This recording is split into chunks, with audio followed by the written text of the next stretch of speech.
এই রিটার্নে আমাদের regular return যেটা আছে সেখানে আমরা চলে যাব। সবাইকে দেখতে পাচ্ছেন? ওকে, ভেরি গুড। এখানে দেখেন, যখন আমরা এই রিটার্নে চলে যাব, একজন অ্যান্সার দিলেই হবে। আমাদের একজন ক্যাপ্টেন থাকলে ভালো হয়।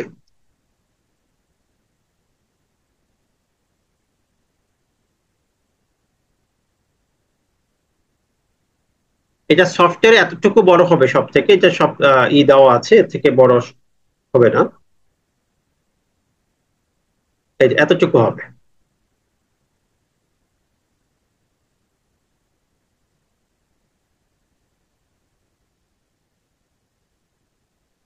এটা একই দেখায়। ওকে, এখন দেখেন রিটার্নে প্রথম যখন আমরা ইন্ট্রোতে আসি তখন আমাদের ইনকাম সিলেক্ট করতে হয়। ইনকামের মধ্যে আমাদের এখানে, আমরা গত ক্লাসে তো ইন্ট্রোটা দেখিয়েছি, আমাদের ইনকামের মধ্যে আমরা রেন্টটা সিলেক্ট করব, ইনকাম ফ্রম রেন্ট। যদি রেন্টটা সিলেক্ট করি তাহলে আমাদের এই হাউস প্রপার্টির বিষয়টা চলে আসবে। তাহলে আমরা এখানে রেন্ট, ইনকাম ফ্রম রেন্ট এই পোর্শনটা সিলেক্ট করলাম। সিলেক্ট করার পরে আমরা পরবর্তী ধাপে চলে যাব। পরবর্তী ধাপে যাওয়ার পরে আমাদের তো এই যে সাউথ সিটি বা নর্থ সিটি এগুলো তো আমরা এখান থেকে সিলেক্ট করবই। করার পরে এখানে দেখবেন এখানে একটা শব্দ আছে লাস্টে, এই যে আইটি 10B রিকোয়ারমেন্টস, এখানে একটা শব্দ আছে, have house property in any city corporation. আপনার কোন সিটি কর্পোরেশনে হাউস প্রপার্টি আছে কিনা। তাহলে আমরা এখানে ইয়েস দিব। ঠিক আছে, ইয়েস দেওয়ার সাথে সাথে এখানে স্কোয়ার ফুটটা আসবে, যে কত স্কোয়ার ফুট আছে। কারণ এইখানে স্কোয়ার ফিটের উপর ডিপেন্ড করে আপনার সার্চার্জ আরোপিত হবে। এই বিষয়টা অনেকে কিন্তু জানে না যে এখানে আমাদের এটা কিভাবে করতে হবে। তাহলে এই সলিউশনটা দেখেন। তাহলে আমরা যখন রেন্টেডটা করছি তখন এখানে আমাদের কি আসবে, প্রথমে তো আমরা এখানে ইয়েস দিব, have house property in city corporation, এই জায়গাটা আমরা কি দিব, ইয়েস দিব। ইয়েস দেওয়ার পরে আমাদের এখানে এরিয়াটা লিখতে হবে, যে কত স্কোয়ার ফুট আছে। আমরা যে ফ্যাক্ট সলিউশন করতেছি ট্যাক্স মাস্টার বইয়ের আপনার 113 নম্বর পৃষ্ঠায় জনাব মিজান সাহেবের, আমরা দুই একটা ফ্যাক্ট দেখাবো। সেখানে আমাদের আছে 6,900 স্কোয়ার ফুট। তাহলে এখানে আমাদের 6,900 স্কোয়ার ফুট, এটা আমরা ইনপুট দেব। ঠিক আছে, 6,900, দেখেন অ্যাকুরেটলি। তাহলে এর পরবর্তী ফেজে আমরা চলে গেলাম। আমাদের তাহলে এখানে আমাদের রেঞ্জের সামাইটা আসলো। রেঞ্জের সামাইটা আসার সাথে সাথে প্রথমে আমাদের যেটা করতে হবে এখানে সিলেক্ট। আমরা বলেছি দুই ধরনের রেন্ট আছে, একটা হচ্ছে হাউস প্রপার্টি, আদার প্রপার্টি। তাহলে আমাদের মিজান সাহেবের ঘটনাটা হচ্ছে হাউস প্রপার্টি। সিটি কর্পোরেশন না থাকলে নো দিবেন, তো সহজ কথাই। তাহলে এখানে আমাদের হাউস প্রপার্টিতে আমরা সিলেক্ট করি। হাউস প্রপার্টিতে সিলেক্ট করার পরে আমাদের এখানে প্রথমে অ্যাড্রেস আসবে। অ্যাড্রেস যেমন মিজান সাহেবেরটা আমরা করতেছি, ধরেন আফতাব। তার আমরা অ্যাকচুয়াল ফ্যাক্ট দিয়ে প্র্যাকটিস করি, তারটা কোথায় আছে বলা হচ্ছে বনশ্রীতে। তাহলে আমরা এটা বনশ্রী দিব।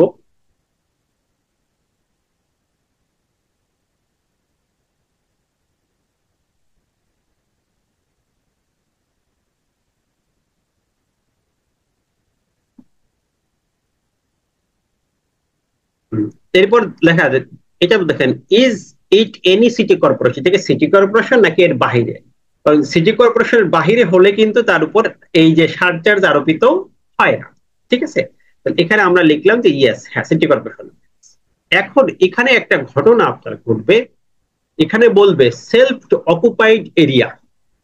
এটা তখনই হবে যখন আপনি দেখবেন যে একটা বাড়িতে তিনি নিজে বসবাস করেন এবং ভাড়া দেন, এই ঘটনাটা ঘটে কিনা। যেমন অনেক আছে না যে একটা বাড়ি করেছে, সেখানে একটা ফ্ল্যাটে নিজে থাকে আর 4টা ফ্ল্যাট ভাড়া দেয়, অথবা 2টা ফ্ল্যাটে নিজে থাকে আর বাকিটা ভাড়া দেয়। যদি তিনি নিজে সেখানে বসবাস করেন তার মানে সেলফ অকুপাইড, সেখানে ভাড়া আসেন।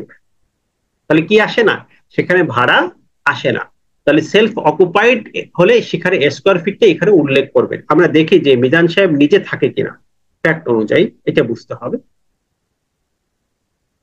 ফ্যাক্টরি দিলাম মিজান সাহেব বনশ্রীতে ৬,৯০০ স্কয়ার ফিটের 3 তলা বাড়ি আছে। এটা দেখেন 3 তলা বাড়িতে 6টি ফ্ল্যাট আছে এবং প্রতিটি ফ্ল্যাটের মাসিক ভাড়া 14,000 টাকা।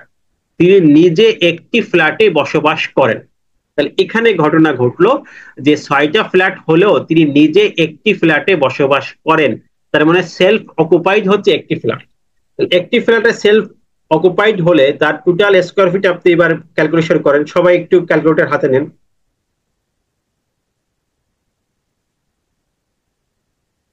আর 6,900 টোটাল হচ্ছে 6,900 ভাগ ফ্ল্যাট সংখ্যা 6টি। ক্লিয়ার?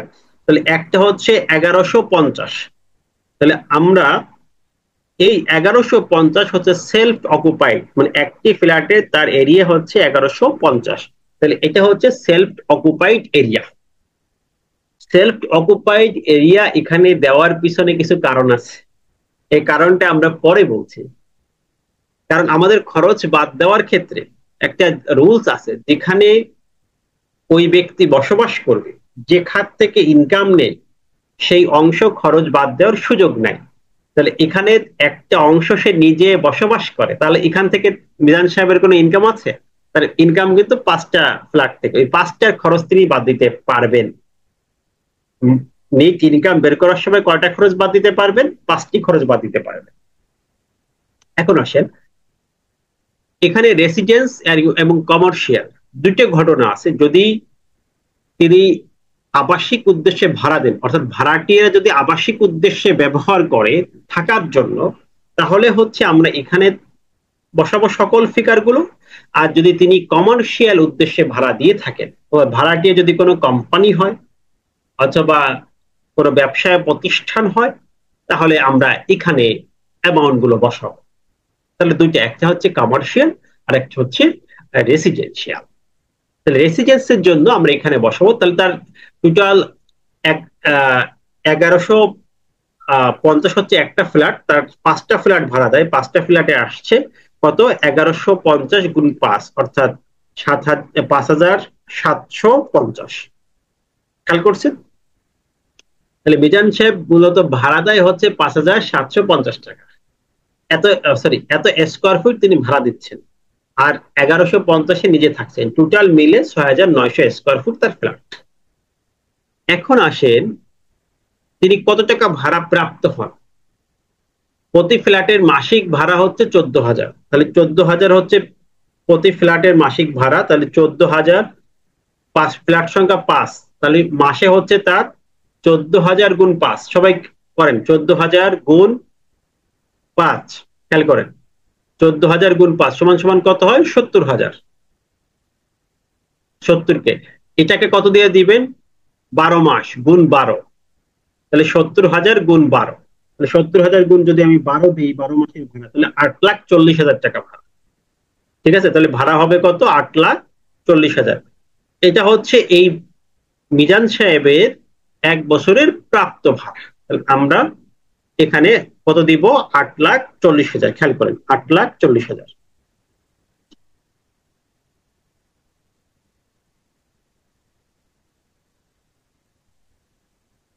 রেন্টাল পিরিয়ড কত মাস ভাড়া দেন? 12 মাস। তাহলে এখানে হচ্ছে 8,40,000 টাকা হচ্ছে তার। ওকে, এখন রেন্ট রিসিপ্ট। রেন্ট রিসিপ্ট মানে কি? তিনি কত টাকা গ্রহণ করেছেন। এখন যা ভাড়া তার থেকে তিনি কম গ্রহণ করবেন নাকি বেশি করবেন, সেটাই করবেন। এই ভাড়ার এই বিষয়টা তাকে হিসাবে রাখতে হবে। আর হিসাবটা রাখার জন্য আমাদের এই আইনের ইনকাম ট্যাক্স অর্ডিন্যান্সের বিধি 8-এ হিসাব রক্ষণের একটি পদ্ধতি দেওয়া আছে, এটাকে ফলো করতে হবে। ঠিক আছে? আমাদের এই পদ্ধতিটা কিন্তু আমি এই বইতেও দিয়ে দিয়েছি, এটা খেয়াল করবেন যে বাড়ি ভাড়া আদায়ের পদ্ধতি। এই জিনিসটা আপনাদের একটু দেখাই দিই, কারণ অনেকেই এটা নিয়ে অনেক প্রশ্ন করে থাকেন বা প্রশ্নের সম্মুখীন হন। এই যে দেখেন, গৃহ সম্পত্তির ভাড়াটা আপনি কিভাবে ভাড়াটির কাছ থেকে আদায় করবেন, এটা কিন্তু মোস্ট একটি কমন ইস্যুস। এখানে কিন্তু প্রশ্ন আছে যে আমি যে বললাম 14,000 টাকা ভাড়া, ভাড়া এত টাকা রিসিভ করছি, এটা আসলে লিগাল ডকুমেন্ট। ট্যাক্স অফিস এটাকে ভেরিফাই করে 3টে ডকুমেন্ট দিয়ে, মনে রাখবেন, যখন আপনাদের মামলা পড়ে বা বিষয়গুলো পড়ে, আমি একদম প্র্যাকটিক্যাল আঙ্গিকে বলে দিচ্ছি সবকিছু। প্রথমত, যখন আপনি ভাড়া দেন, এই ভাড়াটা আসতে হবে আপনার ব্যাংকিং চ্যানেলে, যদি 25,000-এর বেশি মাসিক ভাড়া হয় টোটাল। এখন এই 25,000-এর বেশি ভাড়া হলে ভাড়াটির কাছ থেকে আপনি ব্যাংকের মাধ্যমে নেবেন। এখন আপনার ভাড়া ধরেন 25,000 বা 20,000 বা এখানে আমরা বললাম 14,000, এটা প্রমাণটা কি? প্রমাণস্বরূপ আপনাকে ব্যাংক স্টেটমেন্ট দিতে হবে। কারণ ভাড়া তো ব্যাংকে আসে, ব্যাংকের ডিপোজিট দেখে তারা নির্ধারণ করবে, 1 নম্বর ডকুমেন্ট। যদি কোনো সময় ব্যাংকে আপনি মিসও করেন, সেক্ষেত্রে আপনার ভাড়ার ডিক থাকতে হবে, 2 নম্বর ডকুমেন্ট। খেয়াল করেন। 3 নম্বর ডকুমেন্ট হচ্ছে ভাড়ার রিসিপ্ট থাকবে, মানি রিসিপ্ট। এই তিনটার যে কোনো একটা ডকুমেন্ট আপনার মাস্ট বি সাপোর্টিং হিসেবে থাকতে হবে। এটার বাইরে কিছু না, এই ডকুমেন্ট আপনার কি থাকতেই হবে। তাহলে কি কি ডকুমেন্ট বললাম? 3টা স্মরণে রাখবেন। একটা হচ্ছে ব্যাংক স্টেটমেন্ট থাকতে হবে ওই ব্যক্তির, 2 নম্বর ডিড থাকতে হবে, 3 নম্বর হচ্ছে রেন্টের মানি রিসিপ্ট থাকতে। তাহলে আমরা আসি এখানে, আমি কেন এই কথাটা বললাম, কারণ এখানে একটা পার্থক্য আসছে। একটা বলছি অ্যানুয়াল রেন্ট, মানে বার্ষিক মূল্য, রেন্ট রিসিপ্ট। আমাদের আইনগত বিষয় হচ্ছে আপনি বার্ষিক যা ভাড়া তার থেকে যদি বেশি গ্রহণ করেন তাহলে আইন বেশিটাকেই কাউন্ট করবে। মানে এখানে এইটা আর এবং এটা, এটা দুইয়ের অধিকটা কাউন্ট হবে। ধরেন যদি আমি এখানে রেন্ট রিসিভ করি 9 লাখ ভাড়াটির কাছ থেকে, তখন দেখেন এখানে কিন্তু 9 লাখ কাউন্ট হচ্ছে। খেয়াল করছেন? এখানে টোটাল রেন্ট কত কাউন্ট হচ্ছে? 9 লাখ। আবার যদি আমি এখানে তার কাছ থেকে 8 লাখ টাকা নিই, দেখেন গেমটা বুঝেন, 8 লাখ টাকা রিসিভ করছি বলে ভাড়া 8,40,000, আমি 8,40,000 পাই নাই, 8 লাখ পেন 40,000 পাইনি, কিন্তু এরা কাউন্ট করছে কত? 8,40,000। তার মানে হচ্ছে অ্যানুয়াল রেন্ট এবং রেন্ট রিসিপ্ট এই দুইটার মধ্যে যেটা অধিক হবে, ইনকাম ট্যাক্স ডিপার্টমেন্ট ওটা কাউন্ট করবে, ই রিটার্ন ওটা কাউন্ট করবে। এই এই বিষয়গুলো কিন্তু আমাদের বুঝতে হবে, খুব সিনসিয়ারলি বুঝতে হবে। তাহলে এখানে আমাদের এই ব্যক্তিও কিন্তু 8,40,000 কাউন্ট করছে, তাহলে 8,40,000। এবার দেখেন, any charge paid by tenant, অর্থাৎ ভাড়াটি আপনাকে কোনো প্রকার চার্জ দেয় কিনা, বা এক্সট্রা যেমন সার্ভিস চার্জ বা আনুষঙ্গিক ভাবে এই ভাড়ার বাইরে কিছু দেয় কিনা, নাকি ভাড়ার মধ্যে ইনক্লুড। যেমন সার্ভিস চার্জ ভাড়ার মধ্যে ইনক্লুড, ওকে ডান, আর এক্সট্রা কোনো কিছু এখানে আমাদের বসাতে হবে না। যেমন মিজান সাহেবের যে ঘটনাটি ছিল, ভালো করে দেখেন, সেখানে কিন্তু আমাদের একথা বলা ছিল না যে ভাড়াটি আলাদা কোনো সার্ভিস চার্জ পে করে। তার মানে এই 14,000 টাকার মধ্যেই সার্ভিস চার্জ ইনক্লুডেড আছে। এই যে মাসিক ভাড়া 14,000, মানে সবকিছু সহ 14,000 উইথ সার্ভিস চার্জ। যদি ঘটনা এরকম ঘটে যে সার্ভিস চার্জটা আলাদা, তখন এখানে আপনি উল্লেখ করবেন, আর না হলে আপনি উল্লেখ করবেন।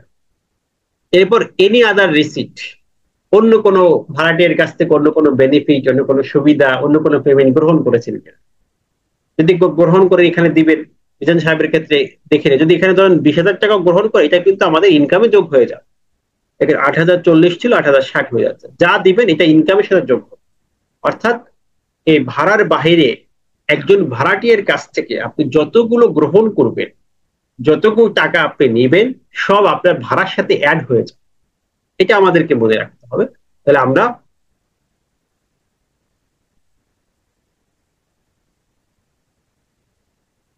এই রিটার্ন সব থেকে বেশি অডিটে পড়ার সম্ভাবনা আছে, এগুলো পরে আলোচনা করবে, এগুলো অডিটের ফাংশন আমরা এখন না, এখন আমি রিটার্নটা দেখাই, অডিটের ফাংশন পরে ইনশাআল্লাহ।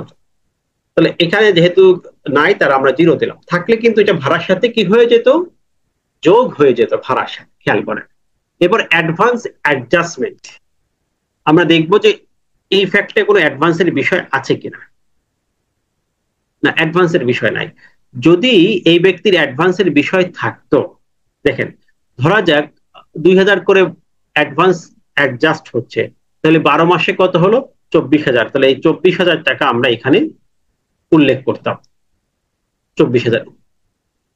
তাহলে এটা হচ্ছে অ্যাডভান্স অ্যাডজাস্টমেন্ট। যদি কোনো ফিগার থাকে আমাদের এখানে দিতে হবে, এটার একটা ইম্প্যাক্ট আছে, ঠিক আছে? এটা আমরা পরে দেব। আর যদি দেখা যাচ্ছে অ্যাডভান্সের দুইটা বিষয়, একটা হচ্ছে অ্যাডজাস্টমেন্ট আর একটা হচ্ছে লাইবিলিটি। এই অ্যাডভান্সের লাইবিলিটির ক্ষেত্রে কিন্তু আমাদের আইনগত কিছু পরিবর্তন এসেছে।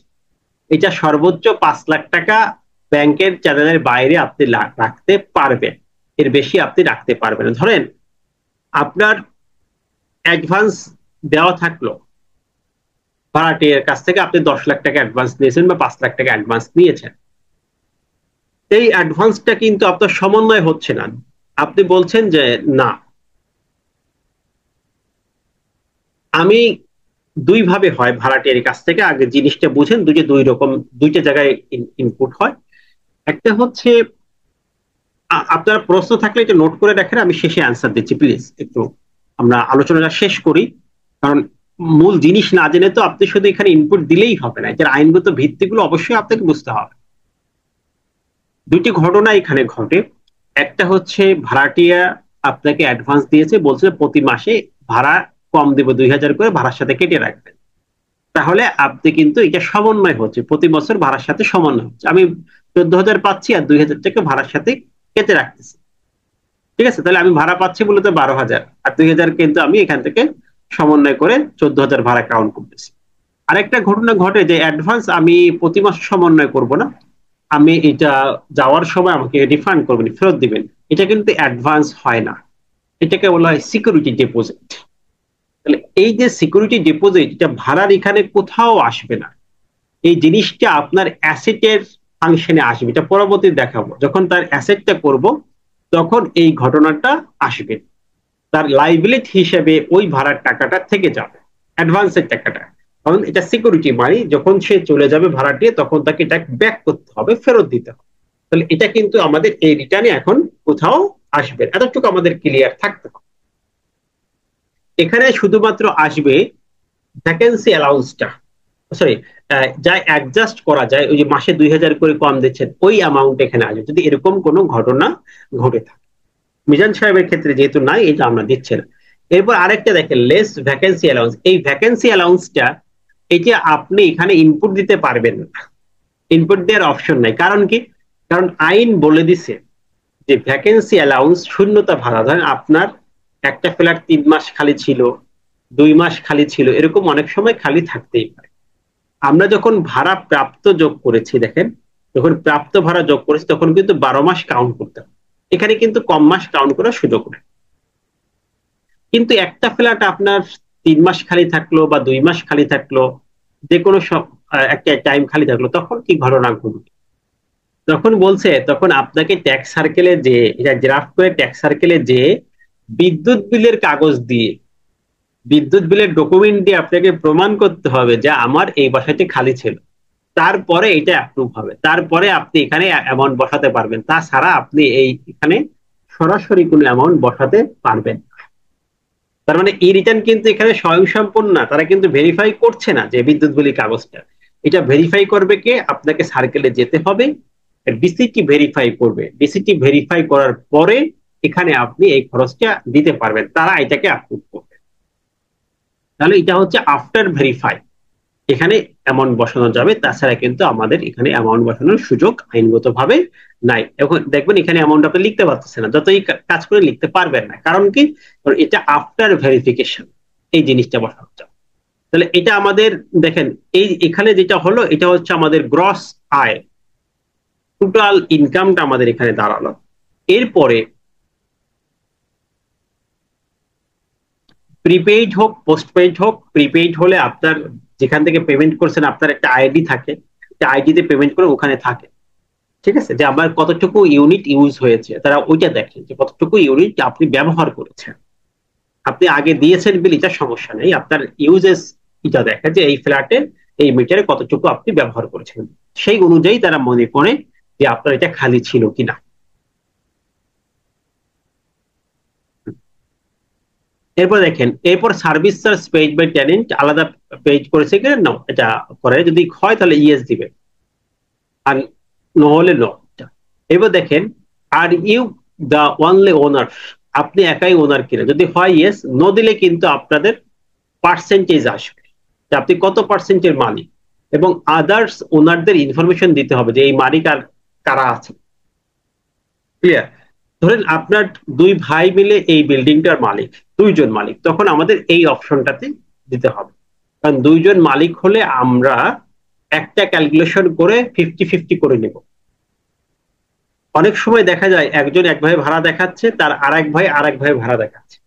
তাহলে এটা কিন্তু নিজেদের মধ্যে কি হয়, একটি কনফ্লিক্ট সৃষ্টি করে, এটার কারণে আমরা পরবর্তীতে ঝামেলায় পড়ে যেতে পারি। এই কাজটা করা যাবে না। যদি একই বাড়ি হয় তাহলে আমাদের ক্যালকুলেশনটা একভাবে করাটা উত্তম। আর যদি যেমন এখানে ছিল ওয়ানলি তিনি উনার, তাহলে আমরা এখানে ইয়েস দিব। এরপর ডিডাকশন গুলো কি কি এটা আমাদের আসবে। একটা হচ্ছে অটো ডিডাকশন, যার জন্য কোনো ডকুমেন্ট লাগবে না, without any proof of documents একটা ডিডাকশনের সুযোগ আপনি পাবেন। আপনার ভাড়া ইনকাম থাকলেই একটা সুযোগ আপনি আইনগতভাবে পেয়ে যাবেন। এটা হচ্ছে repair, collection and maintain cost. এটা হচ্ছে আমাদের যে টোটাল ভাড়াটা হবে, যদি আমি বাণিজ্যিক উদ্দেশ্যে দিই 30%, আর যদি রেসিডেন্স উদ্দেশ্যে দিই 25%। এখানে কিন্তু রেসিডেন্স উদ্দেশ্যে আছে। এই 8,40,000-এর 25% অটো ক্যালকুলেশন হয়ে যাবে। দেখেন, এই 8,40,000 25% করলে 2,10,000 আসে। এই 2,10,000 আমাদের এখানে অটো ক্যালকুলেশন হয়ে গেছে। এটা আপনার ফিল আপ করতে হবে। এই রিটার্ন এই একটা জায়গায় অটো ক্যালকুলেশন করে, ঠিক আছে? তাহলে এই রিটার্ন এই একটা জায়গায় আপনার অটো ক্যালকুলেশনটা করবে, আপনি মনে রাখবেন। আর যদি কমার্শিয়াল হতো তাহলে এটা 30% তারা অটো ক্যালকুলেশন করতো। এটা আপনার বিষয় না এই রিটার্ন পূরণ করার ক্ষেত্রে। এখনো আছে আমাদের অন্য কি কি খরচগুলো দিতে পারে। আমাদের এখানে যে খরচগুলো আছে আইনেই বলা আছে সেকশন 38-এ, সেই খরচগুলো আমাদের এখানে ইনপুট দিতে হবে সঠিকভাবে। সেই খরচগুলো কি কি আমরা যদি এক নজরে দেখে আসি। ট্যাক্স মাস্টার বইয়ের এটা হচ্ছে আমাদের পেজ নাম্বারটা বলি, আমাদের পেজ নাম্বার হচ্ছে 103 নাম্বার পৃষ্ঠা। এখানে আছে যে কি কি খরচ আমরা বাদ দিতে পারবো। 1 নম্বর, ওই প্রপার্টির এগেনিস্টে যদি আমাদের কোনো ইন্স্যুরেন্স থাকে, তার কিস্তি প্রিমিয়াম।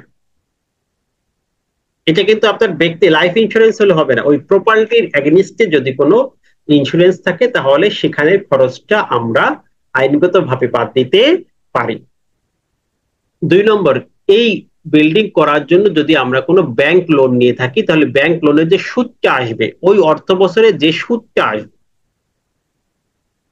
বা ইসলামিক ব্যাংকগুলো হলে বলবে মুনাফা, মুনাফা বা সুদ, যেটা শুধু ওই অর্থ বছরে অ্যাপ্লাই হবে, এটাকে আমরা এক্সপেন্স হিসেবে বাদ দিতে পারবো। সেই সুযোগটা আইনে দেওয়া হয়েছে। এবং আমাদের এই গৃহ সম্পত্তির উপরে যত প্রকার ফি, সারচার্জ বা ট্যাক্স রয়েছে, এখানে হোল্ডিং ট্যাক্স আছে, সিটি কর্পোরেশন ট্যাক্স আছে, এখানে 38 সেকশন 38 বইটা সবাই বের করতে হবে। তাহলে ডকুমেন্ট গুলো আপনার কাছে না থাকলে এটা একটু বোঝা কঠিন হয়ে যাবে। ডকুমেন্ট গুলো একটু মার্ক করে রাখবেন। যেমন আমি এই পয়েন্ট গুলো মার্ক করছি, এতটুকু করবে, তাহলে আপনার জন্য আনা। আর একটা খরচ হচ্ছে, যদি দেখা যাচ্ছে যে এরকম ঘটনা ঘটে যে আপনি লোন নিয়ে বাড়ি তৈরি করেছেন। এখন ধরেন আপনি একটা বিল্ডিং 2022 সালে তৈরি করা শুরু করেছিলেন। এই 2022 সালে আপনি ব্যাংক থেকে লোন নিয়েছিলেন, এটাই স্বাভাবিক। এখন 22-23 সালে তৈরি করেছেন, 2025 সাল থেকে আপনার ইনকাম রেইজ হয়েছে, ইনকাম শুরু হয়েছে, এর আগে ইনকাম ছিল না। তাহলে এ দেখেন 2022-23-এ যে আপনি খরচটা করেছেন, লোনের সুদটা দিয়েছেন, এই সুদকে অ্যাডজাস্ট করতে পেরেছেন? কারণ তখন তো আপনার ইনকামই ছিল না, আপনি সুদ বাদ দিবেন কিভাবে, খরচটা বাদ দিবেন কিভাবে? তখন আইন বলছে যদি এরকম ঘটনা ঘটে যে প্রিভিয়াস কোনো ইন্টারেস্টের সুদ আমি বাদ দেওয়ার সুযোগ পাইনি, এটা একটা আইনগত অপরচুনিটি, আইনগত সুযোগ যে ইন্টারেস্ট আপনি কি করবেন, বাদ দিবেন, কিন্তু আপনি পাননি, তখন কি ঘটনা ঘটবে? তখন আইন বলছে, তখন ঘটনাটা এরকম ঘটবে যে ধরেন আপনার 3 লাখ টাকা প্রিভিয়াসে বা 2 লাখ টাকা আপনার প্রিভিয়াস 2 ইয়ার্সে সুদ অ্যাপ্লাই হয়েছে। এই 3 লাখ টাকা বা 2 লাখ টাকা আপনাকে সমহারে, কি হারে আবার মনে রাখেন শব্দটা, সমহারে পরবর্তী 3 ইয়ার্সে আপনাকে দিতে হবে। এখন অনেকে যদি সম্পূর্ণটা দিয়ে দেয়, এটা কিন্তু কাউন্ট হবে না। আপনাকে এই রিটার্ন নিয়ে নিবে, এই রিটার্ন আপনার ইনফরমেশন অনুযায়ী ভুল নিয়ে নেবে, সমস্যা নেই, কিন্তু আপনাকে আগে ক্যালকুলেশনটা করতে হবে, করে এই রিটার্ন ইনপুট দিতে হবে। তাহলে এখানে কি পয়েন্টটা বললাম, যদি প্রিভিয়াস ইয়ারের কোনো ব্যাংক ইন্টারেস্ট থাকে যেগুলো সেখানে ইনপুট দিতে পারে নাই, ইনপুট দেওয়া তার জন্য ছিল না, কারণ তার ইনকামই ছিল না, ইনপুট দেওয়ার কোনো সুযোগ ছিল না, তাহলে সে পরবর্তী 3 ইয়ার্স এটাকে সমহারে এই খরচটা অ্যাডজাস্টমেন্ট করার সুযোগ পাবেন। তাহলে 2025 থেকে ইনকাম শুরু হয়েছে, সেখান থেকে সে 3 বছর, 25 সালে দেখা যাচ্ছে 1 লাখ টাকা বাদ দিবেন ইনকাম থেকে, 26 সালে 1 লাখ টাকা খরচ দিবেন এবং 27 সালে 1 লাখ টাকা। তাহলে এই 3 সালে তিনি এটাকে 3 ভাগ করে, যে 3 বছর পরবর্তী 3 বছর 3 ভাগ করে এটা খরচটা বাদ দেওয়ার আইনগতভাবে সুযোগ পাবে। ঠিক আছে, এটা হচ্ছে মূলত আমাদের খরচ বাদ দেওয়ার সিস্টেম।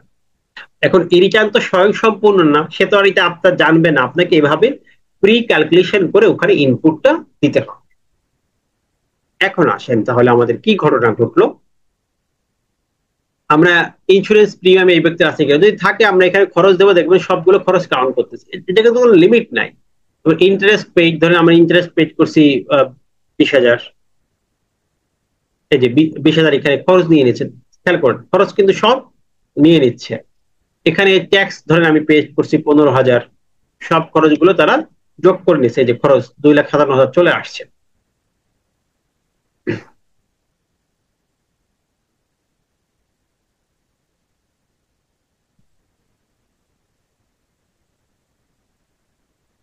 শুধুমাত্র ইন্টারেস্ট, সুদ। যদি কোনো আপনার ধরেন এই যে আপনি যে রিপেয়ার কালেকশন, এটা যদি আপনার আনস্পেন্ট হয়, খরচ না হয়, তাহলে সেটা এখানে দিবেন। ধরেন আপনার 23,000 খরচ হয় নাই, তাহলে আমরা এটা এখানে যোগ করব। ঠিক আছে, এরপরে দেখেন, আর এখানে সাধারণত সবই আমরা খরচ দিয়ে দিই, এখানে আপনি জিরো রাখার চেষ্টা করবেন, খরচ হোক বা না হোক, যেটা আইনগত সুযোগ দেওয়া হয়েছে। এখানে দেখেন pre rental interest paid on loan mortgage capital, তাহলে বিগত দিনের ইন্টারেস্ট, তাহলে সমহারে ভাগ করে আগে প্রি ক্যালকুলেশন করে আমাদের যদি 1 লাখ টাকা আসে, তখন আমি 1 লাখ টাকা এখানে বসাবো, এটা কাউন্ট হবে। এখন দেখেন আমি কিন্তু এখানে যা বসাচ্ছি কাউন্ট হচ্ছে। এখন এই রুলসটা যদি আপনি না জানেন, রুলসটা যদি আপনি না বুঝেন, সিস্টেমটা আমাদের সেকশন 38 কি বলছে, তাহলে কিন্তু এখানে মারাত্মক ভুল করবেন। এই জন্য ই রিটার্নের ক্ষেত্রে অবশ্যই আপনাকে আইনগুলো প্রপারলি জানতে হবে। এখন আমরা মিজান সাহেবের ফ্যাক্টটা দেখি, তার আসলে কি কি খরচ আছে। মিজান সাহেবের কয়টা খরচ আছে আমরা একটু দেখে আসি, তাহলে বুঝতে সুবিধা হবে।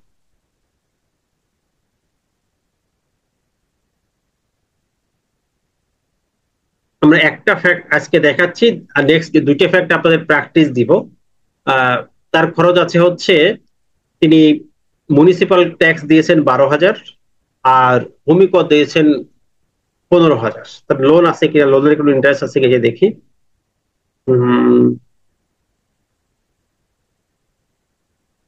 লোন নাই, তাহলে এখানে 12 আর 15, সরি এখানে 1500, 12,000 আর 1500, 13,500 টাকা তার।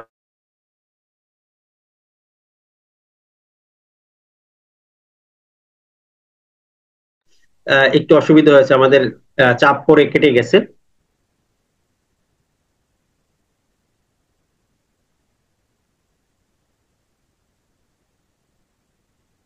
ওকে, আমরা যেখানে ছিলাম,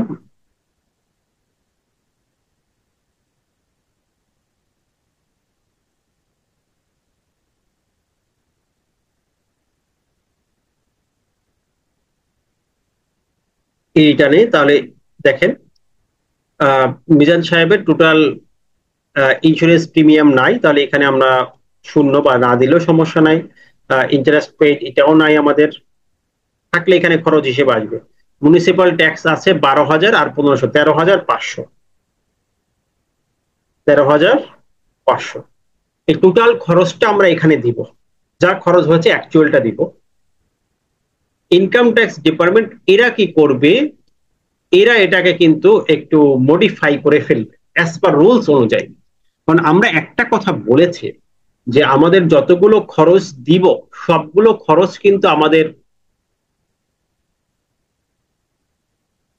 বই মানে হচ্ছে ট্যাক্স মাস্টার বই, ট্যাক্স মাস্টার বইয়ের থেকে আমরা দেখাচ্ছি, যতগুলো খরচ আমরা দিব এরা সব খরচগুলোকে দুই ভাবে কাউন্ট করবে। মনে রাখবেন কয় ভাবে? দুই ভাবে। যদি ওই ব্যক্তি নিজে বসবাস করে তাহলে তার বসবাসের খরচটা তারা অটো বাদ দিয়ে দিবে, অ্যালাউ করবে না। আর যদি বসবাস না করে সমস্ত খরচটা অ্যালাউ হবে। কারণ নিজে যেখানে বসবাস করে সেখানে ইনকাম নেই, সেই ক্ষেত্রে সেখানে খরচটা দেওয়ারও সুযোগ নেই। দেখেন এখানে তাহলে টোটাল খরচ 13,500 আর 2,10,000। এই যে 13,500 2,10,000 টোটাল অ্যালাওয়েবল হচ্ছে 2,23,500 টাকা। টোটাল অ্যালাওয়েবল কত খরচ? 2,23,500 টাকা। কিন্তু এটা কি টোটালটা অ্যালাউ হবে? না, অ্যালাউ হবে না। এই 2,10,000 তো টোটাল অ্যালাউ হবে, বাট এই 13,500 টোটালটা অ্যালাউ হবে না। এটা কিভাবে আপনারা বুঝবেন? আমি এখানে ক্যালকুলেশনটা বোঝাই। এই 13,500 ভাগ 6 ফ্ল্যাট সংখ্যা গুণ 5, তাহলে এখানে টোটাল খরচ বাদ যাবে 11,250 টাকা। ঠিক আছে, তাহলে কিভাবে করলাম? এই 13,500 ভাগ ফ্ল্যাট সংখ্যা, ফ্ল্যাট সংখ্যা ছিল 6টা, ভাড়া দেয় 5টা, বা আপনি স্কোয়ার ফুট দেন। স্কোয়ার ফিট দিয়ে যদি করেন যে আমরা টোটাল স্কোয়ার ফিট করে দেখেন, এই 13,500 ভাগ 6,900 স্কোয়ার ফুট, তাই না? 6,900 গুণ দেন 5,750, তাহলে কত হয়? 11,250। ক্যালকুলেশনটা আবার বুঝেন। এই 13,500-র মধ্যে আমরা যেটা ভাড়া দিচ্ছি 5,750, এই স্কোয়ার ফিটের খরচটা আমরা ক্লেম করতে পারবো আইনগত ভাবে। বাকি খরচ আমাদের আইন অ্যালাউ করবে না। কারণ যেখানে আপনি ভাড়া দিচ্ছেন না, ইনকাম নেই, সেই খরচটা আইন আপনাকে অ্যালাউ করবে না। তাহলে আইন কিন্তু এটা অটোমেশন, এটা কিন্তু অটো। দেখেন এখানে কিন্তু আমাদের ওই যে টোটাল খরচ অ্যালাউ করে নাই 11,250, এখানে দেখেন 2,10,000 আর 11,250, টোটাল 2,21,250 টাকা অ্যালাউ করছে। তাহলে এটাকে আমরা সেভ দিয়ে দিব। এটা সেভ হয়ে গেল। তাহলে এখন যদি আমরা তার ইনকামে চলে যাই, দেখবেন তার এই ইনকামটা চলে আসছে। এই যে বাড়ি ভাড়া ইনকাম, সেভ দিয়ে দিলাম, সেভ গ্রাফ আছে আমাদের। এইভাবে তার ইনকামটা চলে আসছে। এখন আমরা ম্যানুয়াল রিটার্নে যেটা আমরা করছি, আমরা সেখানে একটু যাই যে আসলে আমাদের ম্যানুয়াল রিটার্নটা ঠিক আছে কিনা, একটু ভেরিফাই করে আসি যে ইনকামটা আমাদের ঠিক আছে কিনা। প্রথম কাজ হচ্ছে ইনকামটা বের করে, ইনকাম ট্যাক্স ক্যালকুলেশন, এগুলো আমরা পরবর্তী পার্ট দেখবো। বাড়ি ভাড়ার ক্ষেত্রে আমাদের তফসিল হচ্ছে 2 পূরণ করতে আমরা জানি। এই দেখেন যদি ম্যানুয়ালি করেন, এই যে তফসিল 2, আমাদের মোট ভাড়া ছিল কত? 5টি ফ্ল্যাটে 14,000 করে ভাড়া, তাহলে 5 গুণ 14 গুণ 12, কারণ একটা ফ্ল্যাটে নিজে বসবাস করে, এখানে কমেন্টে লিখে দিছি। তাহলে টোটাল ভাড়া রেন্ট ছিল 8,40,000 টাকা। তাহলে আমাদের গ্রস ভাড়াও 8,40,000 হয়েছে। আমাদের রিটার্নে যে ড্রাফটটা আমরা করেছি দেখেন 8,40,000, ওকে, এটা ওকে আছে। এরপর খরচগুলো যে বাদ দিলাম আমরা, সেখানে আমাদের এই মেরামত খরচ দেখেন 25% বাদ দিয়েছে, 2,10,000। এই এই ইনকামের 25% বাদ দিয়েছি। ক্লিয়ার?